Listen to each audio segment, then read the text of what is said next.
کہ جو وظائف ہیں وہ وظائف جو میں ٹی وی پہ بتاتا ہوں کسی کے پوچھنے پہ عمومی ہوتے ہیں. وہ پوچھنے والا تو ایک ذریعہ بنتا ہے لیکن وہ عمومی ہوتا ہے کہ آپ کے اگر اسی طرح کے حالات ہوں تو آپ بالکل جو ہے اس پہ عمل کر سکتے, اس پہ کوئی مذاقہ نہیں ہے, اس کی عام اجازت ہوتی ہے. باقی پوچھنے والے کا ذریعہ بنتا ہے لیکن یہ کہ خصوصیت نہیں ہوتی کہ وہی کرے کہ دوسرا کوئی نہ کر سکے. یا یہ کہ آپ نے ماں سنا کسی اور شخص کو کوئی تکلیف ہوئی تو آپ نے میرا وہ وظیفہ سنا ہوا ہے, اس کی بھی میں نے اجازت دے رکھی کہ آپ آگے بتا سکتے ہیں کہ ہاں بھی مفتی صاحب ہمیں یہ وظیفہ بتایا تھا, یہ آپ یہ عمل کر لیں. تو یہ تو ایک صدقہ جاریہ ہے, اس کی میں نے عام اجازت دے رکھی ہے تاکہ میرے لیے اللہ کے ہاں جو اجر و ثواب کا ذخیرہ جمع ہو. باقی جو ہے وہ 2 وقت کی روٹی اللہ نے انتظام کر رکھا. حسین علی, میں کم وقت میں مالدار ہونا چاہتا ہوں. بہت خوب. مالدار کی بجائے دلدار ہوں. مالدار ہونے سے پہلے آپ دلدار ہو جائیں, دل کسی کو دینا سیکھ لیں. دل جب ایک دفعہ کسی کو دینا سیکھ لیا آپ نے تو بس انشاءاللہ مالدار ہونا پھر پیروں میں ہوگا. ہم مالدار ہو جاتے ہیں, دلدار نہیں ہوتے. اللہ کے دلدار ہو, اپنا دل اللہ کے حوالے کرنا سیکھ لیں. اور یہ دل بڑی مشکل سے بن پاتا ہے. دل خواجہ مجذوب کہتے ہیں یہ دل بڑی مشکل سے بن پاتا ہے. دل لوگ بڑے دعوے کرتے ہیں جی ماشاءاللہ ہمارا بڑا دل پاک ہے, ہماری نیت پاک ہے, ہم بڑے پارسا ہیں, ہم تو کسی کا برا نہیں چاہتے. یہ سب تصنع بناوٹیں ہیں. جب وقت آتا ہے تو پتہ چلتا ہے. سیدھی گاڑی چلانا آسان ہے, جب ریورس کرنی پڑتی ہے یا جو ہے وہ پیلر پارکنگ کرنی پڑتی ہے تو پتہ چلتا ہے کتنا ماہر ہے. تو بات ہوئی ہے جب سر پہ پڑتی تو پتہ چلتا ہے کہ ہم کتنے دل کے پاک ہیں. پھر بالکل ایسے جو ہے نا وہ بلی کی طرح مونچھیں نکل آتی ہیں, پنجہ مارنے کو تیار. اس لیے بھائی خیر ایسے دعوے نہیں کرنے چاہیے ہم تو بڑے دل نیک پاک ہیں. تو آپ مالدار کے بجائے دلدار بنیں, دلدار بنیں اور اللہ تبارک و تعالیٰ کو دل دیں. جب دلداری اللہ تبارک و تعالیٰ کے ساتھ آپ کی ہو جائے گی تو وہ تو بادشاہوں کا بادشاہ ہے. جب آپ اس کی دلداری کریں گے تو پھر جو ہے مالداری تو آپ کے قدموں میں ڈالے گا, وہ خزانوں کا مالک وہی ہے. اس لیے مالدار ہونے سے پہلے دلدار بنیں, انشاءاللہ مالدار بھی بن جائیں گے. اور باقی مالدار بننے کا نسخہ نبی کریم صلی اللہ علیہ وسلم نے ایک صحابی کو بتایا جو غریب تھے. انہوں نے درخواست کی کہ مجھے کوئی دعا بتائیے, دعا کر دی میں مالدار ہو جاؤں. اور میں نے بھی جب پہلے بھی ٹی وی پہ بتا چکا, جن لوگوں نے عمل کیا ہے واقعی ان کی زندگیاں تبدیل ہونا شروع ہو گئی. اور وہ طریقہ یہ کہ جب آپ گھر سے نکلیں تو یہ 5 صورتیں جو ہے تلاوت کر لیں. 5 صورتیں پڑھ لیں بسم اللہ ملا کے. سب سے پہلے بسم اللہ الرحمن الرحیم پڑھیں. بسم اللہ الرحمن الرحیم پڑھ کے آپ نے یہ صورتیں پڑھنی ہیں. سب سے پہلے آپ نے جو ہے سورۃ کافرون پڑھنی ہے, پھر اذا جاء پڑھنی ہے, پھر اسی طریقے سے قل هو اللہ پڑھنی ہے, سورۃ فلق پڑھنی ہے, سورۃ الناس پڑھنی ہے. یہ 5 صورتیں ہر ایک سے پہلے بسم اللہ پڑھنی ہے اور سورۃ پڑھنی, پھر سورۃ الناس جب ختم ہو جائے تو اس کے بعد پھر بسم اللہ الرحمن الرحیم پڑھنی. تو گھر سے نکلیں جب اس وقت پڑھ لیں, اور جب گھر کی طرف لوٹیں اپنی دکان سے, دفتر سے, ملازمت سے تو پڑھ لیں. بس یہ عمل شروع کر دیں. آپ دیکھیں دنوں کے اندر ہی آپ تبدیلی محسوس کریں گے انشاءاللہ. اور وہ صحابی فرماتے ہیں میں اتنا مالدار ہو گیا کہ مجھے نہیں پتہ چلا کہ کہاں سے مال آتا تھا. تو یہ نبی پاک صلی اللہ علیہ وسلم کا حدیث میں بتایا ہوا نسخہ ہے, اور جس نے اس پہ عمل کیا ہے انہیں چند دنوں میں اس کو اندازہ ہو گیا کہ واقعی میں تو مالدار ہو رہا ہوں. تو آپ جب مالدار ہوں تو پھر اللہ کے راستے میں دینے کا سلیقہ بھی سیکھیے گا, خدا کو دیتے بھی رہیں گے, پھر دیکھیے آپ کو برکت ملتی رہے گی.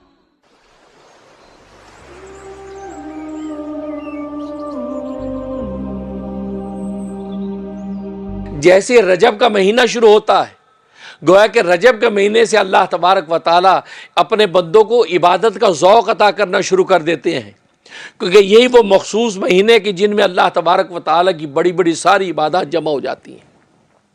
تبھی تو حدیث میں آتا ہے کہ رجب شہر اللہ, رجب اللہ کا مہینہ ہے. وہ شعبان الشہری, شعبان فرمایا میرا مہینہ ہے. وہ رمضان الشہر امتی, اور رمضان میری امت کا مہینہ ہے. تو گویا کہ رجب کے مہینے سے ذوق عبادت پیدا کرنی شروع کر دی, کیونکہ آپ غور کریں تو رجب سے لے کر آپ محرم تک یعنی ذی الحجہ تک یہ جو مہینے, یہ مہینے خاص عبادتوں کے مہینے. گویا کہ مسلمانوں کی عبادتوں کا سارا نچوڑ انہی مہینوں میں ہے. رجب کا مہینہ ہے, شعبان کا مہینہ ہے, رمضان کا مہینہ ہے, پھر شوال کے مہینے سے ایام حج شروع ہو گئے, حج کے مہینے شروع ہو گئے, پھر شوال کا مہینہ ہے, ذی القعدہ کا مہینہ اور ذی الحجہ کا مہینہ. ذی الحجہ میں حج مکمل ہوا, اب محرم کے مہینے سے نیا سال شروع ہو جاتا ہے. تو گویا کہ دیکھو رجب سے لے کے ذی الحجہ تک یہ وہ مہینے، یہ وہ پاکیزہ نورانی مہینے ہیں کہ جن میں اللہ تبارک و تعالیٰ کی خاص عبادات اور خاص لطف و کرم ہے کہ اگر آپ یہ نیکی کر لو گے تو یہ عطا کر دیا جائے گا، یہ اس رات کے اندر جاگ جاؤ تو یہ نواز دیا جائے گا۔ تو گویا کہ یہ وہ مہینے عبادتوں کے مہینے شروع ہو گئے۔ اس لیے رجب کے مہینے میں ایک رات ایسی رکھ دی کہ جس کی وجہ سے پتہ چلتا ہے کہ رجب کو اللہ نے شہر اللہ کیوں کہا، اللہ کا مہینہ کیوں کہا، کیونکہ اس میں لیلۃ المعراج رکھ دی، اسراء و معراج کی رات وہ اس کے اندر رکھ دی گئی ہے، اس لیے کہ وہ اللہ کا مہینہ اور اللہ نے اپنی خاص نشانیاں اپنے محبوب کو اس مہینے میں دکھائی، اور اس ایک رات کی وجہ سے پورے رجب کے مہینے کو اللہ نے فضیلت عطا فرما دی۔ ویسے تو جو دعائیں وظائف میں بتایا کرتا ہوں اس کی عمومی اجازت ہوتی ہے، اسپیسیفک کسی ایک کو اجازت دینا ضروری، کسی ایک کو دے بھی دی تو آپ جو جتنے بھی لوگ سنتے ہیں تو میری طرف سے سب کو دلی اجازت ہوتی ہے، وہ میرے جو وظائف کر سکتے ہیں، اگر وہ سیم ان کا مسئلہ ہے تو بالکل کر سکتے ہیں۔ خیر ہے کہ اللہ کا نام اور اللہ کا کام ہی سب کچھ ہے، اس کائنات کی جان اللہ کا نام اور اللہ کا کام ہے، سبحان اللہ۔ اور یہ اللہ کا کلام تو ہم نے پورا کیا اور اب اللہ کے نام پہ آ گئے، سبحان اللہ۔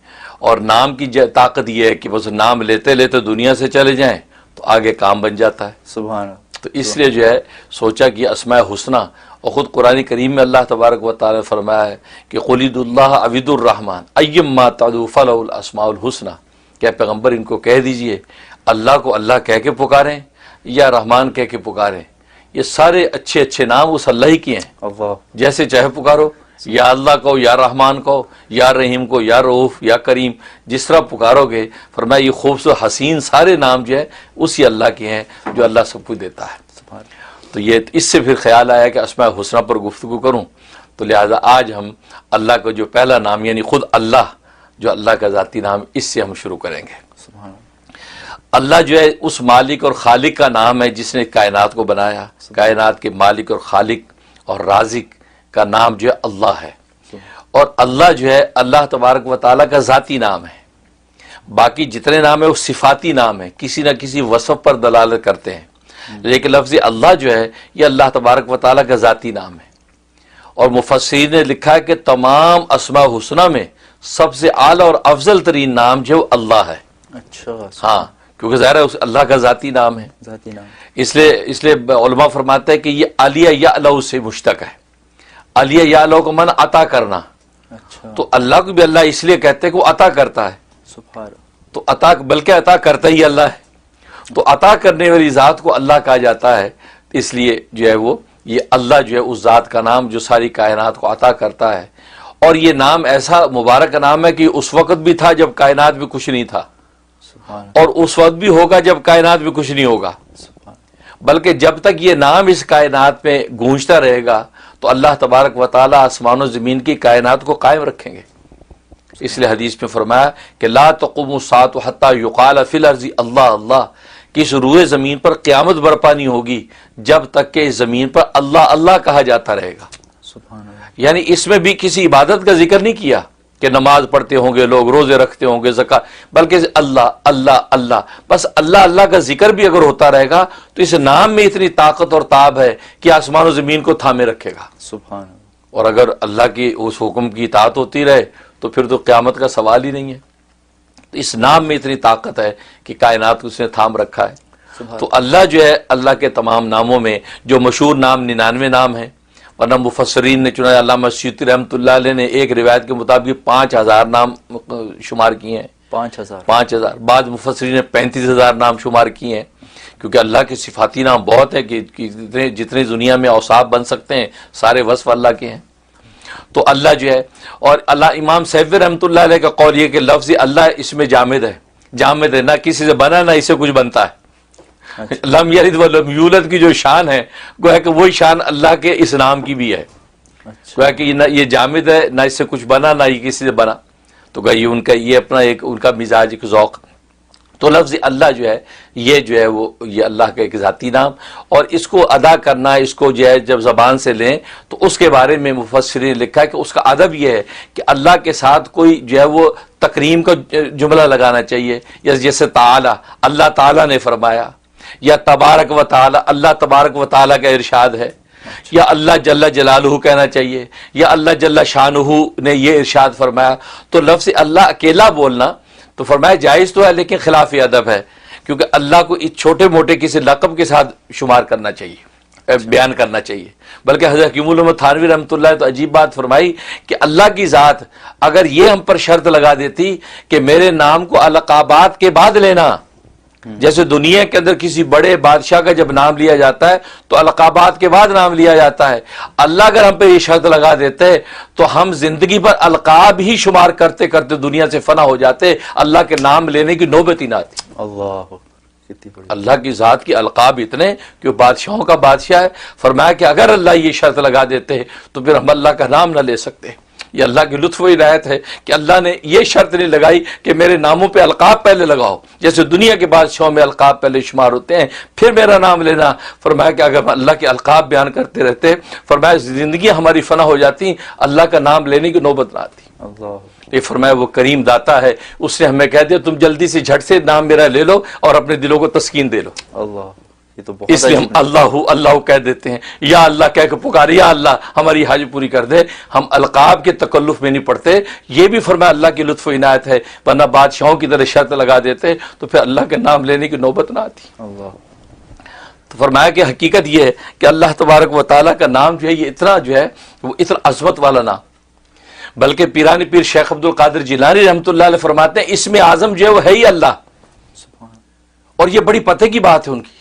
فرمایا کہ اسم اعظم اللہ ہے، لیکن شرط یہ ہے کہ جب یہ اللہ کا نام اپنی زبان سے آپ لیں اور جب اللہ کا لفظ پکاریں تو آپ کے دل میں اللہ کے غیر کا خیال نہیں ہونا چاہیے۔ فرمایا کہ ادنا خیال بھی آپ کے قلب کے اندر نہ ہو، خالص اللہ کی پکار کے ساتھ جو ہے آپ اللہ کو پکاریں، زبان پر بھی اللہ اور دل میں بھی اللہ کے سوا کوئی غیر نہیں ہے۔ فرمایا یہ اسم اعظم ہے، اس طرح پکار کے کچھ مانگو گے خدا اسی وقت جھولی بھرے گا۔ اللہ، اور یہ حقیقت ہے، یہ اہل دل نے اس کے تجربے کیے ہیں کہ جب اللہ کو خالص کر کے پکارا ہے اور دل میں بھی اللہ کے سوا کوئی نہیں ہے اور زبان پر بھی اللہ کے سوا کوئی اور نام نہیں، اور اللہ کہہ کے یا اللہ اللہم کہہ کے جب در سے پکارا، یہ واقع فرمایا یہ اسم اعظم ہے، اسی وقت اللہ مراد پوری کرتے۔ کیسے نہ ہو، اس لیے کہ اللہ جو ہے وہ لکھا ہے مفسرین کہ اللہ اس ذات کا نام ہے کہ جس ذات میں سارے جمال و کمال پینا ہو، سارے جمال و کمال پر جو ذات حاوی ہوتی ہے اس کو اللہ کہتے ہیں۔ سبحان اللہ۔ اب سارے جمالات سارے کمالات جو ہے وہ اللہ کی ذات کے علاوہ کس کے پاس ہوں گے؟ فرمایا سارے جمالات و کمالات اللہ کی ذات کے اندر جو بند ہو جاتے ہیں۔ فرمایا یہ اللہ اس ذات کا نام ہے، تو اس لیے یہ اللہ جو ہے اتنی عظمت والا نام ہے کہ اس اللہ کے نام کو واقعی اسی عظمت کے ساتھ اگر لیں تو واقعی اہل دل اس کا تجربہ کرتے ہیں کہ جب لیتے ہیں تو واقعی جو مانگتے ہیں ہاتھ خالی نہیں لوٹتے۔ سبحان اللہ، اس لیے پیرانی پیر نے کہا کہ اسم اعظم ہے یہی۔ سبحان اللہ۔ چاچی امام اعظم ابو حنیفہ رحمۃ اللہ علیہ کا بھی قول یہ ہے کہ اسم اعظم لوگ ڈھونڈتے ہیں، اللہ کا لفظ جو ہے اللہ کا جو نام یہی اسم اعظم ہے۔ سبحان اللہ، تم اس نام کو سچی صدق دل سے پکار کے تو دیکھو خدا کیسے پوری کرتا ہے۔ سبحان اللہ۔ تو یہ تو اللہ کے نام کی حقیقت ہے۔ اور جہاں تک اس کے فضائل و فوائد کا تعلق ہے، علماء نے لکھا ہے کہ ایک اس کا فائدہ ہے کہ اگر دل میں شکوک و شبہات ہیں ایمان کے حوالے سے، عبادات کے حوالے سے، اور آج کے یہ تشدد کا جو دور ہے، نظریات کا تشدد ہے، طرح طرح کی چیزیں سامنے آتی ہیں، تو انسان اللہ پر ایمان کو ڈاماڈول محسوس کرتا ہے، اور نئی نسل خاص طور پہ جو ہے اس حوالے سے تشکیک کے اندر مبتلا ہو جاتی ہے کہ یار پتہ نہیں اللہ ہے کہ نہیں۔ فرمایا اس کے لیے زبردست اس میں تاثیر ہے کہ یا اللہ یا اللہ یا اللہ، فرمایا 1000 مرتبہ پڑھ کے سینے پہ دم کیا جائے اور پانی دم کر کے پلا دیا جائے، فرمایا جس قسم کی دل کے اندر شکوک و شبہات ہو گئے رفع ہو جاتے۔ اچھا، ماشاءاللہ۔ اور آج تو ہر بندہ پریشان ہے کہ یار یہ دل کے اندر کیا ہے، اس کے بیٹھ گیا، یہ تو اسلام سے بھاگ رہا ہے، یار یہ تو ایمان کی باتیں نہیں کرتا، یہ تو غیروں کو دیکھتا ہے، بس یا اللہ یا اللہ یا اللہ جو ہے 1000 دفعہ پڑھے، اول آخر 11 مرتبہ درود شریف، اور اس کے بعد جو ہے وہ دم کر دیں۔ بلکہ میں تو کہتا گھروں کے اندر عورتیں جو ہیں، مائیں پورے گھرانے کو، بچوں کو، بڑوں کو، سب کو پلایا کرے دم کر کے، انشاءاللہ ان کا دل جو خدا کے ساتھ ہی جڑا رہے گا اور اللہ سے ہٹے گا نہیں۔ سبحان اللہ۔ یہ کس کا یہ فائدہ؟ کتنے دن کرے؟ یہ 41 ڈیز، 41 دن 41 دن کریں، انشاءاللہ تبدیلی آ جائے گی۔ اور دوسرا فائدہ اس کا یہ کہ اگر کسی کا کام اٹکا ہوا ہے، بڑا مشکل کام ہے، ہو نہیں پا رہا، اور زور لگا لیا، ساری کوشش کر لی، کام نہیں ہو رہا، تو جمعے کی نماز سے پہلے خلوت میں بیٹھ کے صرف 200 مرتبہ پکارنا ہے، اچھا، اللہ اللہ اللہ اللہ 200 مرتبہ بس اس کا ورد کرنا ہے، اول آخر 11 مرتبہ درود شریف کے ساتھ۔ فرمایا کہ کیسا بھی مشکل کام ہو اللہ تبارک و تعالیٰ اگلے جمعے سے پہلے حل کر دیتے ہیں۔ اچھا، عجیب تاثیر ہے اس میں، صرف ایک دن کرنا، صرف ایک دن، پھر اگلے جمعہ ہے، اگر نہیں پھر کر لیں تو، ورنہ فرمایا کہ وہ تو پڑھنے والی کی اس پر ہے کہ سچائی کے ساتھ پڑھ رہا ہے، صدقے دل سے پڑھ رہا ہے تو اگلا جمعہ آنے سے پہلے کام ہو جانا ہے، ورنہ فرمایا کہ 7 جمعے پورے کر لے، انشاءاللہ کہیں نہیں جاتا کام، آپ کا کام ہو کے رہے گا۔ سبحان اللہ۔ یہ جمعے کی نماز سے پہلے، خواتین جمعہ نماز نہیں پڑھتی، گھر میں ہوتی ہیں تو دیکھ لیں کہ جب وہ لوکل مسجد میں جمعے کی نماز کب ہے جی 1:30 بجے مثلا جماعت ہے، بس اس سے پہلے وہ 1 بجے بیٹھ کے گھر میں پڑھ لیں، 12:30 بجے تو اس سے پہلے پڑھ لیں خلوت میں بیٹھ کے یکسوئی کے ساتھ، انشاءاللہ بہت زبردست عمل ہے۔ میں آپ نے ایک چیز فرمائی تھی حضرت شیخ کے حوالے سے، پیران پیر کے حوالے سے، کہ اللہ اس طرح سے کہے کہ کوئی اور کچھ بھی نہ ہو، خالص ہو کے اللہ کو پکارے، تو خیالات نہ ہونے کا کیا مطلب؟ اس لمحے میں نہ ہو، کیونکہ اس سے پہلے اللہ کا نام پکارنے سے پہلے بھی خیالات ہیں، اس کے بعد بھی خیالات ہیں، اور پھر خیال نہ ہونے سے کیا مراد؟ کیونکہ اپنی ضرورت کا خیال تو کم سے کم ہوگا جس ضرورت کے لیے پکار رہا ہے۔ اچھا سوال کیا، بہت اچھا پوائنٹ اٹھایا بھائی۔ نہیں، وہ اس لمحے میں جب پکار رہا ہے نا، اور جس ضرورت کے لیے پکار رہا ہے، اس لمحے میں بس یہ تصور و صدقہ دل سے کہ اس ذات کے علاوہ کوئی کرنے والا نہیں ہے، اس کو پورا اسی ذات ہی نہیں کرنا اور کوئی کر ہی نہیں سکتا۔ اچھا، بھلے بظاہر چھوٹا سا کام ہے، مثلا ایک نمک کی ڈلی لینی ہے یا ایک جوتی کا تسمہ، تو تبھی تو نبی کریم صلی اللہ علیہ وسلم نے فرمایا کہ جوتی کا تسمہ ہو یا نمک کی ڈلی ہو وہ خدا سے مانگو، حالانکہ نمک کی ڈلی پڑوسی دے دے گا آپ کو، تسمہ دکان سے آپ کو مل جائے گا، لیکن فرمایا اللہ سے مانگو۔ اس کا مطلب یہ کہ وہ جو بھی چیز آپ مانگ رہے ہیں اس لمحے میں آپ یہ تصور باندھ کے مانگے کہ اس خدا کے علاوہ اور اس کو جو حل کرنے والا نہیں، اے اللہ خالص ساری کی ساری ہے، ایاک نعبد و ایاک نستعین، تجھ ہی سے ہم مدد مانگتے ہیں، اس شان کے ساتھ ہاتھ اٹھائے گا، اللہ تبارک و تعالی اس میں اعظم کی طاقت پیدا کر کے عطا کر دیں۔ سبحان اللہ، یہ مطلب ماشاء اللہ، جزاک اللہ۔